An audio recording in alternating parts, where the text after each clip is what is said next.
Hi, I'm David with EV World News. We talk about electric vehicles, green energy, and the stock markets. And I'm back today with our founder and chief editor, Bill Moore. How's it going today, Bill?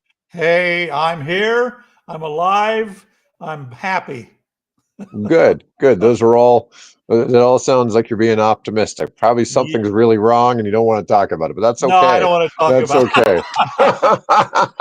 it. We talked about it off camera. Just, one of Yeah. those things about getting old, damn it. Yes. Well, yeah, here on the show, we keep thinking about renaming old people talk about cars. Yeah. Let's see. So, I've got quite a few things. Some of them are related to Hurricane Milton. Some of Yeah. them are related to, I got some stuff on Lucid, Rivian, Tesla. I've got some stuff on the IRA. Oh, let's see. Oh, yeah. What else we got? Something about EV tax credits. And my one I want to talk about the most is the best and worst cities to drive in, because I kind of have a passion for this topic, Yes. Oh, and yes, I got yes. to share that with Oh, you. I think people are gonna like this, and they may like my perspectives on this. So we've got lots of people chiming in. Let's first off let's talk about this article about what to know if you drive an EV and live in Hurricane Milton's path. Now, did you look through this article? Yes, I have. Yeah. Um, Okay. and actually, there's several of them but obviously, I'm concerned about what happened after Helene, I guess it is. Now Milton's building up a storm, and I've been keeping fairly close track of it. I used to have relatives that lived down there. They have since, moved to other parts of the country. Um, but one of the things that came out of Helene was the fact that you had these warnings being posted about if you have an electric car and it gets flooded, don't try to plug it in or start it or run it. And I finally found in one of those articles that there was a report. Now I'm trying to think that out of the 50 or so fires that were Hmm. reported in the wake of Helene, about 11 of those, or about 25% of those um, fires were caused by EVs. Now, it didn't say which ones, so it could have been a number of them. But yeah, I thought it would be helpful if we kind of talk about that. There's some articles that we've posted that give suggestions on what to do to make sure that you aren't one of the casualties, that happen if you happen to be in the Tampa area. As we were talking off camera about, I've been down there on a number of occasions. I like it. It's a wonderful area down there. You've been down there on a number of occasions, and we certainly don't. In fact, we had one of my early partners in the Quick Bike project that we had live down there. So it's something that we're concerned about. EVs and hurricanes don't go well together. But then the fire threat is not limited to the just EVs. 75% of the fires that they had down there, they've recorded in the wake of Helene, were caused by internal combustion engine vehicles. So it's not it's not just restricted to EVs, but obviously you don't want to take a $70,000 car and have it totaled because it got flooded by salt water. And you Well, a certainly lot don't of the burn your house down. well, a lot of the information I found on this was sort of generic. It's like, don't let your car get flooded. I mean, Well, like yeah, if you're, exactly. it's like, but you don't want to do that with a gas car either. So I don't know where Yeah, that was, yeah, it's fun. revolutionary advice. But Well, yeah, one of I the, mean, yeah, I was going to say that there was a video that got a lot of spread of somebody's security camera caught their Tesla in their garage bursting into flames, and so they left the impression that there were hundreds of EVs, and it was encouraging to see. Well, yes, there were fires, but it was only about 25% of the automobile fires that were electric cars that were caused by the flooding. So yeah, get it to high ground. If you live in an area that's above the tidal surge um, area, then make sure you get it in a garage somewhere under shelter. So yeah, most of those advice is generic, nothing in particular. One of the things, the articles that I came across was the one about the guy in Asheville who found his Rivian 100 yards away from where he had parked it in the storm. It was Wow. this the one where the Rivian is literally coated, looks like about 2 inches of mud on the side of the vehicle. And of course, his concern is that, if I lost it, turns out that the mud actually helped him, because the mud being caked on the side of his Rivian, I think it was a sedan, I believe, this on the side of that Rivian actually sealed it from the water getting into the cabin of the vehicle.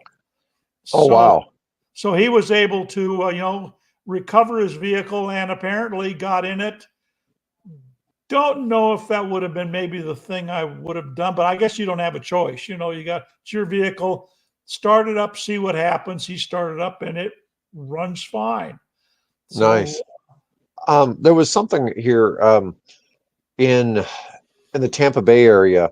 Pinellas and Hillsborough counties are both opening up garages to the public to be able to go and park your vehicle in a parking structure to get it up and out of the water. Yep. So that's in Pinellas and Hillsborough counties. And the kind of generic advice was, like you said, if it does become submerged, don't try to drive it. Yeah. Now, just contact your insurance company and let them tell you what to go do at that point. One of the other things was people, when this last Hurricane Helene, powering up the refrigerators and other things and using the power to not lose all of their produce. But a lot of those people were probably a little further in. Yeah. And, depending on where their situation is. I was talking to somebody yesterday that I know owns a couple of Teslas that's down there prepping for the storm. And I was like, well, if you had solar, which he doesn't have solar, and he doesn't have a bidirectional charger. Okay. But he can plug some stuff in. Yeah. But anyways, doesn't have that. My thought was, we were talking about, he was like, well, then I couldn't drive away if I needed to. It's like, well, the gas car people aren't going to be able to drive away either. Yeah, exactly. Gas stations won't work. Well, yeah, and there was a report I was listening to this morning where there are people going around trying to get ready for the storm and looking for gas, and there's no, despite the governor saying, "Oh, there's plenty of gas, we have gas available," some people are having trouble finding it. And if your power goes out, then the grid goes down, then you're not going to go anywhere either. So with a gas car, because gas stations depend on pumps and pumps depend on electricity. And if there's no electricity, you're not going to go anywhere. So I think they advise you, if you have an EV, obviously one thing is try to get it charged to at least 80% capacity. Again, park it, on as high a ground as you possibly can, under shelter if you possibly can. If you live in Pinellas or Hillsborough counties, maybe take advantage of the offer that the businesses and the county is offering to get it off the ground. There's also an article I posted. If you happen to have an electric bike, some advice on get it to high ground if you've got a second-story building, or if you can't do that, if it's too heavy or you don't have that, take the battery off and move the battery someplace where the battery will at least not be submerged underwater. So I was advised putting the battery up on a high cabinet or on top of a high cabinet, something like that. There's a guy that seemed like good advice.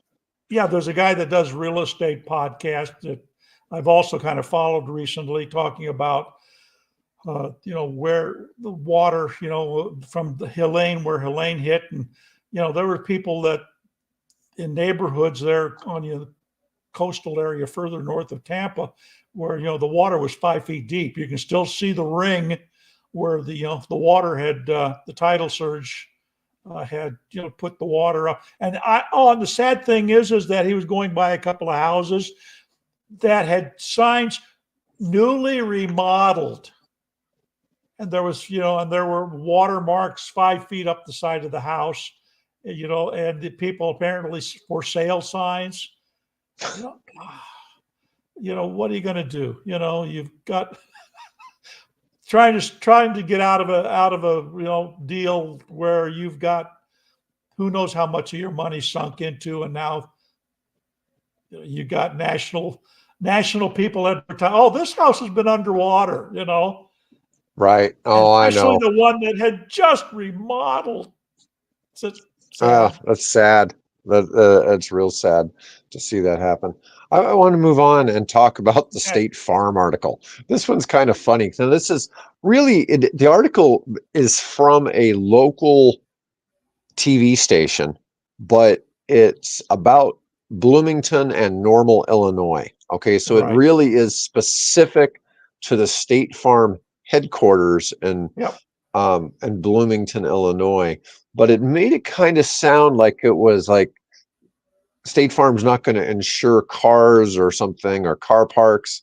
Anyways, so what's going on is State Farm is removing electric vehicle charging stations from its parking decks. Now, I'd never heard the term parking decks before, Deck. but Yeah. this is a car park, a parking garage, whatever, at corporate and corporate South headquarters in Bloomington and at its hubs throughout the nation. So if it has a multi-layer car parking at a State Farm location, they're removing electric vehicle charging from that. And the reason is the local Illinois fire department told them there is a work protection evaluation, enterprise risk assessment conducted that says that fire risks were identified in the parking garage that cannot be mitigated at this time. So they said they're going to have to move EV parking to outside surface area Outdoors. Yeah. Surface parking. areas. Yeah. Now, Yeah. this is really kind of interesting because this is coming from the fire department telling them to do this. So it wasn't like in State Farm decided there was an inherent insurance risk. Right. Yeah. They're basically being told to do this. The article really didn't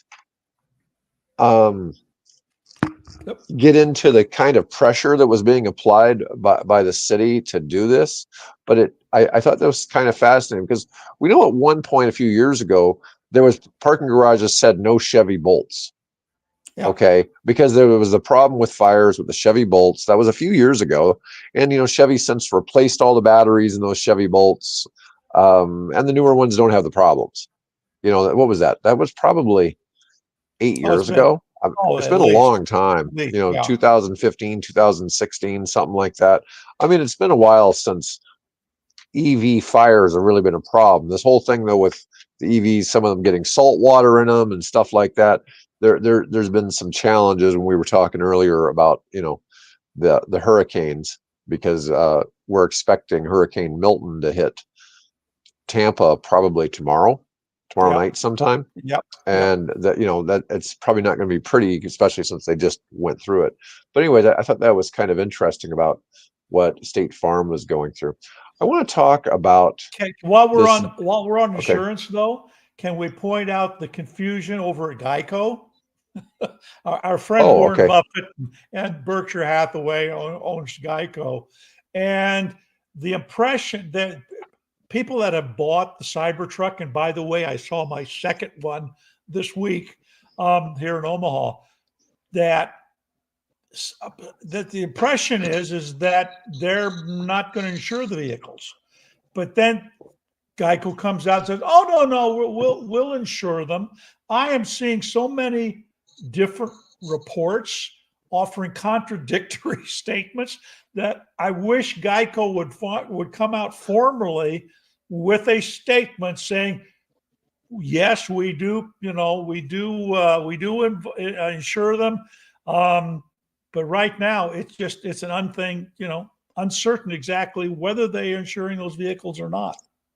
Many years ago, I had a Ford Expedition, and a nice doctor in Memphis decided it was time to total out my Expedition.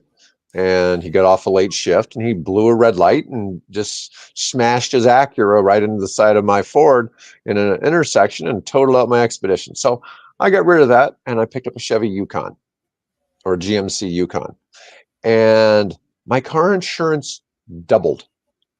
And I would just like, I was calling the agent. It's like, how can this be so damn expensive?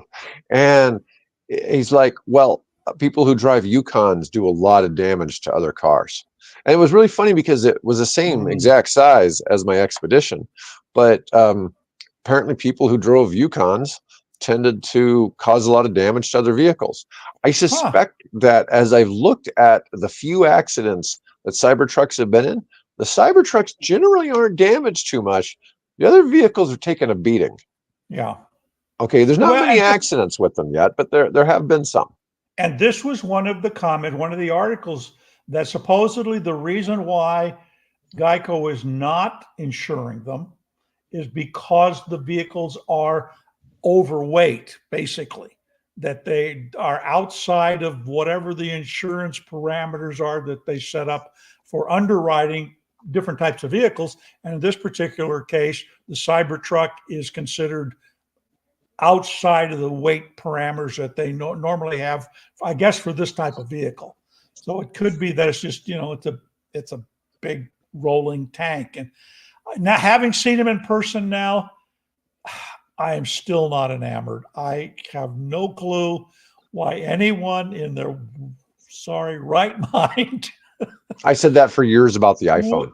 would buy one of those things. I just, well, yeah, I guess, but now when I first saw the Honda Insight, it was at a EV trade show, and it was in what's called the body in white. So it would basically just the aluminum frame all welded together, right, to make the car without all the stuff attached. I thought, God, that's ugly. And what do? I go and buy one a few months later. So, it might grow on me over time, but at the moment, it just doesn't do anything I get it. for me. So I get it. So I want to talk a little bit about the Inflation Reduction Act. So I found this article, and I got this through MSN, but I think it originally came from Wall Street Journal. Anyways, Big Oil urges Trump not to gut Biden's climate law. yeah. I thought this was kind of fascinating. So oil companies are conveying an unlikely message to the GOP to spare the Inflation Reduction Act. And you and I have talked about this a lot. I mean, the IRA is in our face all the time in the EV space. I mean, it's what controls now the EV mandates aren't part of the IRA. The EV mandates are all executive actions. Okay. Right. But it includes all of the different incentives for purchasing EVs. It includes money for putting in the NEVI charging stations that will start getting put in sometime in the next couple of years. That money's hard to spend. I think the red tape behind it's a little much. But, and as we said before, it doesn't do anything to reduce inflation. It was a really weirdly named law, but a lot of laws, they usually try to throw the name common sense into something too. And, there's a few other things they always try to tag with these laws, and it's just like, really? Marketing Common sense? is just marketing. Yeah. I get it. But anyways, it's done a lot. We talked about the impact of about 140,000 manufacturing jobs that have been created, and the amount of investment it's seeded. It's put a few billion into some investments, and 10 times that amount of money has been put in from big corporations, many of them foreign, into developing manufacturing in the United States. Manufacturing is coming back to the U.S. In some regard, and this is a good thing. Anyways, in discussions with former President Trump, with his campaign and allies in Congress, ExxonMobil, Phillips 66, and Occidental Petroleum. Who owns Occidental? I think that's an Omaha company, isn't it? That's a Warren Buffett. I think Warren has it. No, it's Warren Buffett. Yeah. Have extolled the benefits of the Inflation Reduction Act. Many in the fossil fuel industry opposed the law when it passed in 2022, but have come to love provisions that earmark billions of dollars for low carbon energy projects that they're betting on. Now, one of the things, I've been doing some pet projects in the biofuels space, and there's all these things called RINs credits. They're insane. It's probably a bit of a boondoggle in my mind, because I've looked at just the credits are greater than what a gallon of the fuel sells for.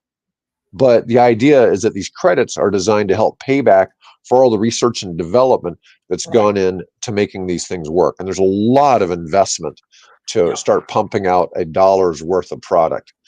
One of the projects I've been involved in has spent $55 million before they were able to even sell their first gallon of fuel.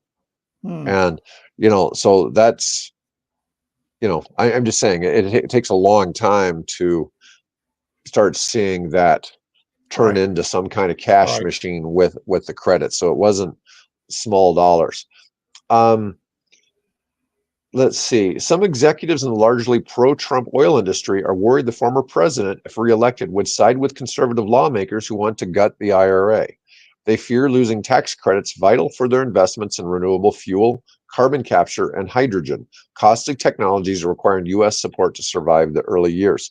One of my big criticisms of the IRA is because it's so much of a bloated bill, nobody really knows what it does. And you see all these things where something gets passed, and you'll see where all of these CPAs and other lawyers have tried to go through these things to try to break them down for people. And it's really, there's so many pages to these laws that that the Congress people who passed it didn't know what was in it. And they were just told to vote for it. Hopefully their staff, yeah, maybe. I'm really, I don't feel good about many people in politics. I really feel that we get so much stuff that's passed by our government that nobody knows what's going on. They they're told to vote for it, and so they do because they feel obligated to. So who read the 950 pages of the Project 2025 paper, right? You know what I did this weekend while I was working on updating EV World? I was also listening to the audio version of Jack Smith's 160 page reindictment of the current guy trying to get back into office. So that took me over 4 hours. 4 hours and 37 minutes to listen to the audio of that whole. So I was telling my wife, I said, I feel qualified now to take the bar exam. There you go. But that's the kind of, stuff that, you get these documents that are hundreds of pages long. And I got to say that, I admire the people that actually sat down and produced that thing. I can't imagine having to, go through all of this. And thank you, the guys at the Justice Department who put that thing together. I admire your work. That's a lot of our government money spent writing those documents. Yep. Yeah, that's why it's tough for somebody to win in a fight with the government. I don't object to what they were doing. I really don't. But anyway, that's the politics side of thing. And let's move on before we drive any listeners away. No, I get it. So Exxon and Chevron, the two largest U.S. oil companies, have promised to pump more than $30 billion combined into carbon capture, hydrogen, biofuels, and other low carbon technologies. Some of that, you and I know how we feel about some of these, virtually all of which rely on tax credits in the IRA to be viable. I see what people are doing in the carbon capture space where they're pumping carbon into places, voids where they've pulled oil out of, and then they're sealing it up. I mean, I don't know what that's really doing or not doing. Well, the consensus I've come across is generally it's a waste of money. It's an opportunity for oil companies to keep doing what they're doing. It's just. And then we look at hydrogen. So for those of you who don't really know, you hear all these things about we're going to split water molecules. We're going to have oxygen and hydrogen. You're going to power your car. Well, it's a little more complicated than that. Most of the hydrogen that's out there right now comes as part of the oil industry bringing up liquid and producing liquid natural gas. and it's like a byproduct of it. So most of the hydrogen comes from the oil industry, and then biofuels are another thing that I have some involvement in. And even with biofuels, you're talking about, let's say, a 25 to 30% cleaner burning process as a fuel, but it's far cleaner in the process of making it. Now, but it's still, it still doesn't get as clean as what we get to, and why we talk about electric vehicles so much. I could never run for political office in Nebraska if people knew my attitude and my position on ethanol. With one exception, if it were made from switchgrass and that type of material, then I'd be a little less skeptical. But if it's made from the current sources, I know, farmers have to make a profit, and the best way to do that is do that by raising corn and things. But the amount of do you think it's a boondoggle? Do you think ethanol is a boondoggle? The amount of energy that goes into making it and what you get out is not a good balance. No.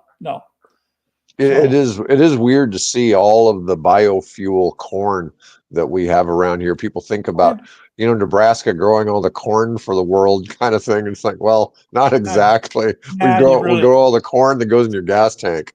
It goes in the gas tank, or it goes into sweeteners. That's what a lot of that is, to get your sweeteners for different food products and things of that nature. Hey, before we get off of the IRA, though, I do want to point out that there was a study that was done that shows that for every dollar that has been invested in that program, the public has reaped, I think it was $1.87 in returns. So there has been a net positive to putting money in that. That was a Yale study. I forget now which one did it, but there seems to be an indication that there was a net positive for the money being invested in it. We're getting positive things back as a result. The gentleman that was commenting on that from Cox Automotive, Stone or something like that, was saying that he'd like to, he thinks we can do better. And so I went in and asked my friendly chat bot. I said, okay, he says we can do better. What's he suggesting? And the chat bot came and says, well, he does say we can do better, but he doesn't say what those steps are. So it's a little, okay, fine. So right now, that's the best approach we've got. And it's had net positive for the country. This is kind of interesting to see, though, some of this, and that the oil companies are pushing to keep the IRA still in place. It's really funny. If I were a Republican governor in the southeastern United States, I'd be giving the Trump campaign an earful about what it's doing for Georgia and the Carolinas and soon to be Kentucky and something else. I just, it's funny because Trump has called the IRA the Green New Scam, but I think, like I said before, I don't think people understand this. Yeah, I mean, that's not surprising, right? No. But he's promised to cut the unspent IRA funds. So, like the Navy thing we were talking about earlier, out of $7.5 billion in appropriations, only $8 million has been spent. Okay, and if it was even that, or maybe it wasn't 8 million, maybe it was 8 chargers. It's a very small amount of money. Might have only been like a couple million. It's a tiny amount of money, but it's expected that by 2026, some of the money will actually start being rolling out, because it's taking the states this long to figure out what they want, how to get the money from the federal government, how to put their plans in place for putting in the charging stations. And it's not a quick process. Yeah, I know that personally, because I've been communicating with the people at the state level, trying to figure out, when are you going to do, when are you putting the stations out? Have you selected locations for the type of thing? No, it's a long, hard slog. It's a process. People at the state government are entrusted with our taxpayer dollars. Now, do they always spend them the best way? No, of course not. But that's their job, is to look after how that's spent. So you want them to go off and just build a bunch of boondoggles, or do you want that money spent effectively and for the right purpose? Well, And right now, so if our state would get it in gear, I can sell them to charging stations at a 70% discount. They I just need to come write know, a check. I've I got a know. deal. I've got a deal on new superchargers. But So crap, getting them go. off their ass to go Yep, get that yep, money is a whole yep. nother ballgame. Well, now Yeah. remember, this is a state that is extremely conservative, right? And it Hmm. just takes, typically having lived here and done EV world now for over 25 years, this state generally operates about a decade behind everywhere else. It's So just earlier this winter, or this past winter, there was a couple days where it got really cold and something was going on, and OPPD asked people to be conservative with their electricity usage. And it was something to do with all the snow, which I found fascinating because most people here have gas heat, right? So, but they were still, OPPD was being really taxed during some point last winter. And people were trying to point out that maybe it's because of all the people with the EVs. I spoke to somebody about this at OPPD, and that's funny. apparently they just passed the Omaha, like a month or two ago, passed 5,000 EVs in the whole city. Yeah, Okay, so that's that's for a population area of about 500,000 people. Okay, right, right, was yeah, 5,000. What is that, right, 1%? You know, yeah. Well, anyways, it was kind of interesting. It's like, oh yeah, that was like 5,000 people all charging at the same time with about the same nah, power draw as an air conditioner. nah, nah. And like in the middle of winter, but had to go. Apparently, she had to communicate with one of the news organizations and let them know that it probably wasn't an EV problem, with the power draw, and it was quite fascinating. But I don't know. You get a lot of misconceptions on some of the stuff about what's going on. Anyways, we're going to move on from that because I want to get to a couple things. I promised I was going to talk a little bit about Lucid. So Lucid broke quarter 3 delivery records. So they have delivered in 2024. They've already delivered 7,100 vehicles. In all of last year, they only delivered 6,001. Okay, so they're quite a bit ahead of where they've been. Now, part of this is they've got some crazy lease incentives. There's their Lucid Air. There's some models right now of their sedan that with lease incentives, it's like $550 a month now. Right. So they've really brought some prices down to be super competitive. And this is before the Gravity, which is their SUV, still hasn't Right. hit the market yet. It's supposed to hit the market. Trying to think, it's fairly soon.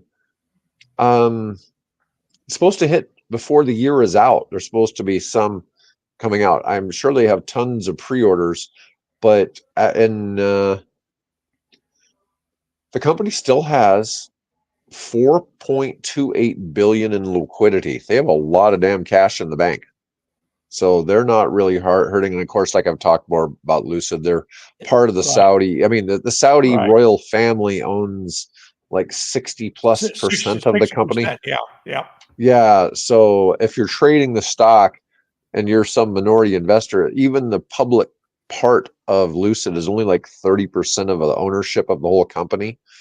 And of the part that's not in the public float, it's mostly the Saudis that own it. And so they're not going away. They're not going. Lucid is eventually going to be something very successful. It's just a matter of when.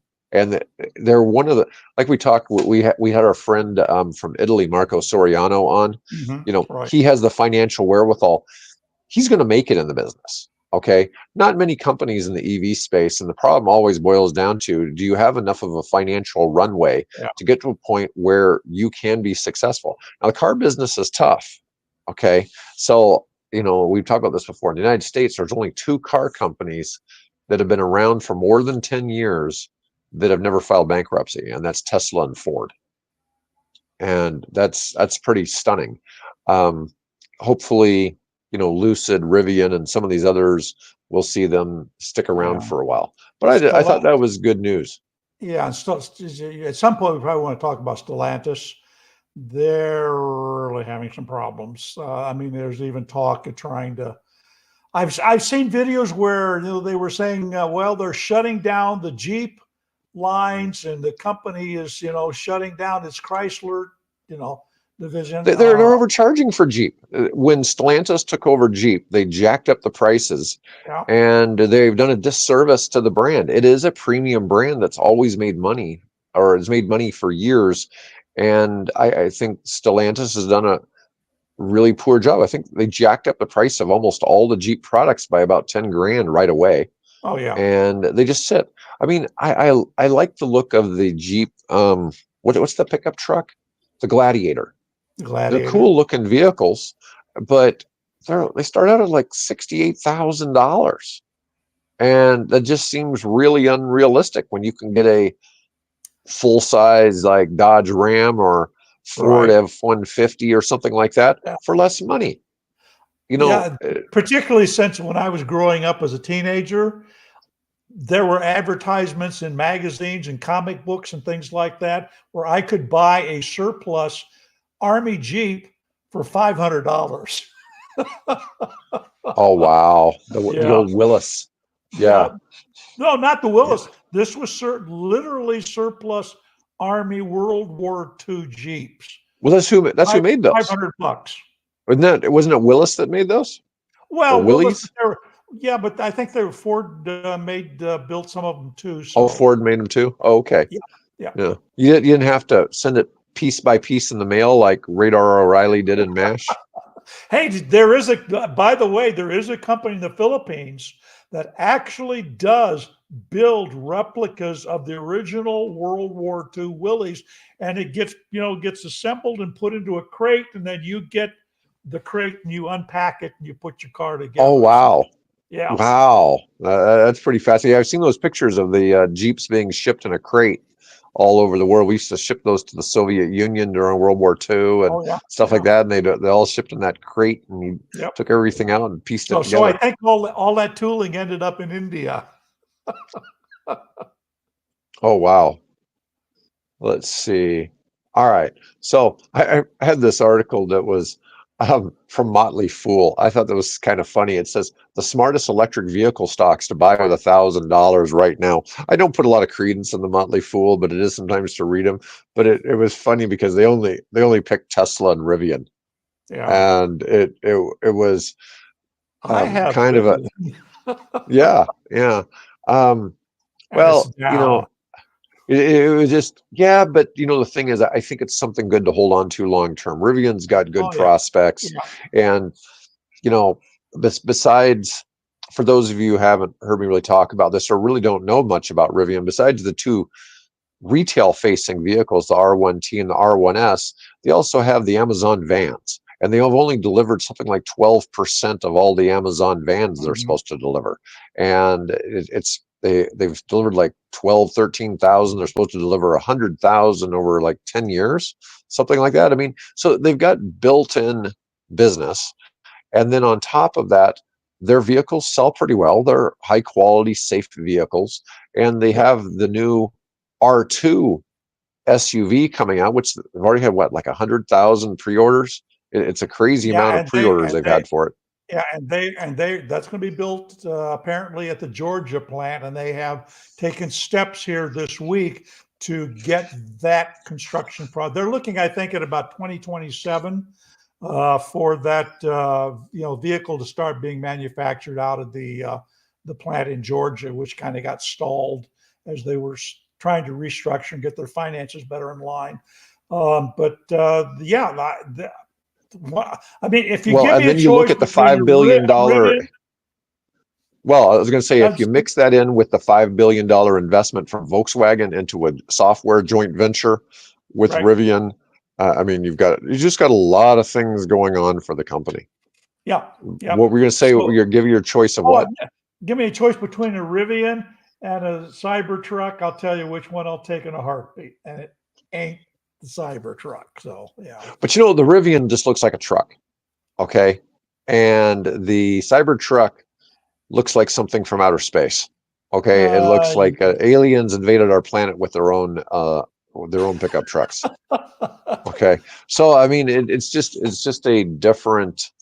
It's got shock value. Okay, that's all I can say. It certainly has some shock value, because people who are buying the Cybertrucks aren't buying them to use them as pickups.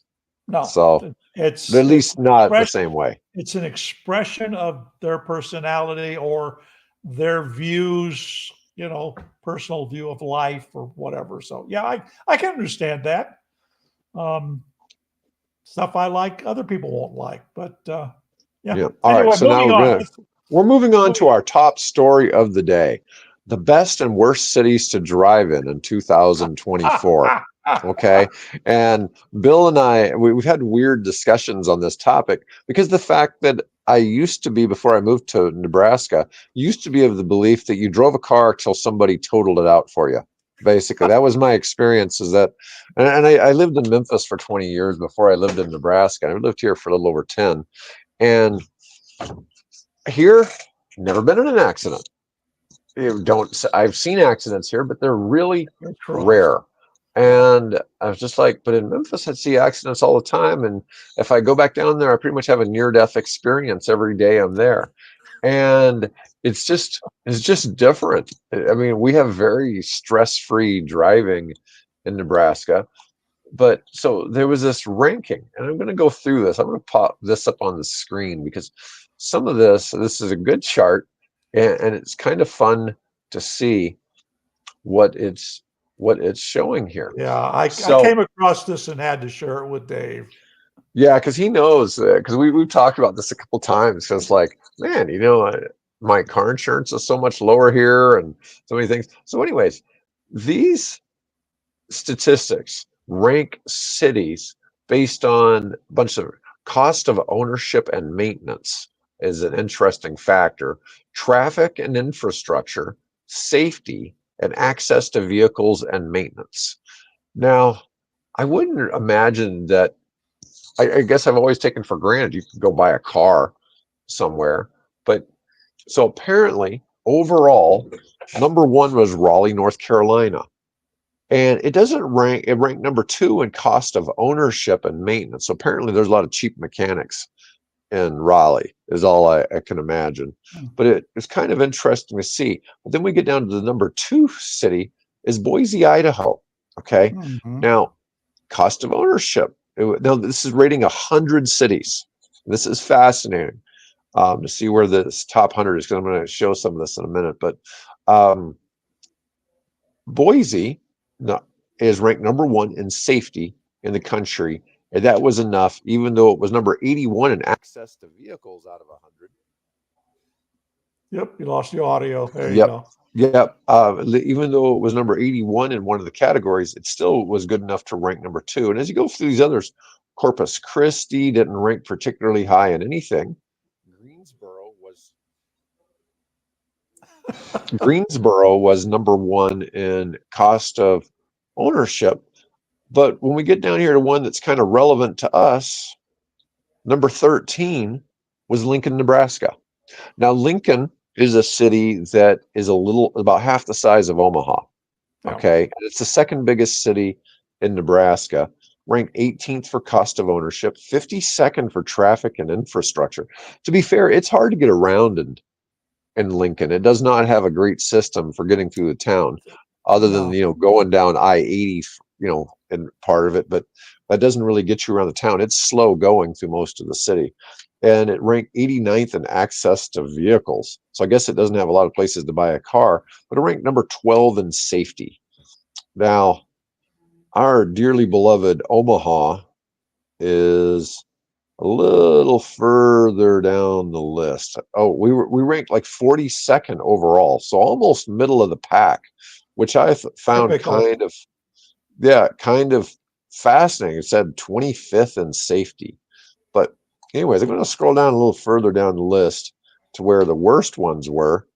Oakland, California, Philadelphia. And some of these are pretty bad on the overall ratings. But I can sort this, and this got kind of it. So safety was the one thing I was most concerned about. So cost of ownership and maintenance, people don't really think about that much when they're talking about driving. Traffic and infrastructure, well, that's kind of cool. So Scottsdale ranks as #1 for traffic and infrastructure. Now, I'll say Scottsdale is an enormous city, Yeah. but there are a lot of highways to get around and try to dodge traffic and things like that. Just a lot there. I would argue this #2 rating for Orlando, traffic and infrastructure. I find driving there to be a pain in the butt. Okay. Yeah, I've And done it on so a couple of occasions. So I go to Orlando every year, sometimes several times a year, and I just don't see it being that great for traffic and infrastructure. And a lot of it is because the it's always growing. You got all these towns that are tightly around that metro, and there's just a lot of traffic. I can't really comment on Lubbock or Irvine. Tulsa's kind of surprising. Tulsa's not a hard city to get around. So I don't know. Wichita, not a real well, Wichita's probably about as big as Omaha, right? Probably pretty similar. Um, I don't know. I've only driven through it maybe once or twice in my life, so I can't oh, really I've been say. there a few times for tennis tournaments. Let me see. But just kind of looking at some of these, it was kind of interesting. I'm not sure how they pick some of this. See, Birmingham being #10 and that Birmingham, I don't know, that kind of doubts some of that. But safety's one though you can pick from insurance statistics, right? So the rate of accidents, serious accidents. So I thought this got kind of interesting. It's rating like Boise, Anchorage, Gilbert, Laredo, Texas, Irvine, California, all being the safest places to drive. Henderson, Nevada, which surprising, that's part of Las Vegas. Scottsdale, El Paso, Virginia Beach. Lincoln ranked 12th in safety. Omaha, um, I'm thinking we're number 25, which I would have guessed we would have been much better off in the safety category. But when I flip this, reverse it, my old hometown of Memphis, Tennessee, came in 100th out of 100. Yeah, Yeah. so I thought, and then like I was in St. Louis recently, it ranked #8 or 98. I mean, some of these Atlanta, Georgia was terrible at 97. It's funny. I don't think Atlanta's that hard to get around. Yeah, It has I think so I've many driven interstates. there. Yeah, I think I've driven through it maybe a couple of times in my life. So Yeah, I'm just saying, Washington, D.C. ranked 94th in safety. You're having and that's one place, and they're ranked 97th in infrastructure. I would I've have never. almost pegged it dead. I would have pegged it dead last. So 97 out of 100, I guess, isn't bad on that one. But I found just some of this kind of fascinating. I don't know where, like I'm saying, the total cost of ownership. I don't know how heavily that should weight access to vehicles and maintenance. I mean, are there really cities you have trouble finding cars to buy or places to get maintenance? I mean, I've that one I find. Um, Or yeah, access to places to charge your EV. see, it should have had that. It didn't have that. Yeah, So yeah. hardest place to buy vehicles or to get maintenance is Anchorage. It's like, well, you know, I don't know. Some of these Yeah. were quite interesting. I just thought that there was some pretty fascinating statistics. It didn't surprise me that Memphis was worst in safety because I've just You've wow. experienced it. It Yeah. is just crazy when you enter Shelby County, which is the county it resides in, just how bad drivers are. Yeah. And a lot of it is just constant people cutting in and out of Yeah. Yeah. Yeah. lanes. You'll be going the speed limit on the interstate. Let's say the speed limit is 55 and you're going 60 and somebody passes you going 100. Yeah. And it's on like 4 lanes and that car going 100 is cutting in and out of traffic. Yeah. The expression "drive it like you stole it." Well, I think that's Imagine probably what happened, very huh? accurate. Yeah. Yeah. Anyways, that was all I really wanted to cover today, Bill. And but I think Well, we covered plenty. our just to let everybody know that our hearts and minds are thinking of you guys down in Florida and particularly the Tampa, St. Pete, Sarasota area. We hope you take precautions, stay safe. That Mother Nature is good to you, and that you get through this with the minimum amount of disruption to your life and your loved ones. So and if you got and an our Thursday EV, guest, yeah, is going to be there. postponed because they're in Sarasota, Florida, so that's going to be pushed back. We were supposed to have Oasis Amps on here to talk about their Airbnb style charging program, and we'll delay that by a couple of weeks. Just depends, I guess, on how much devastation he has where he's at. So we'll just have to wait and see. But otherwise, folks, please be safe, and I'll be back tomorrow with Mike Herzog, and we'll figure out some stuff to talk about then. Okay. Have a great day, folks. And you've always got me on Thursday if you need me. So. All right.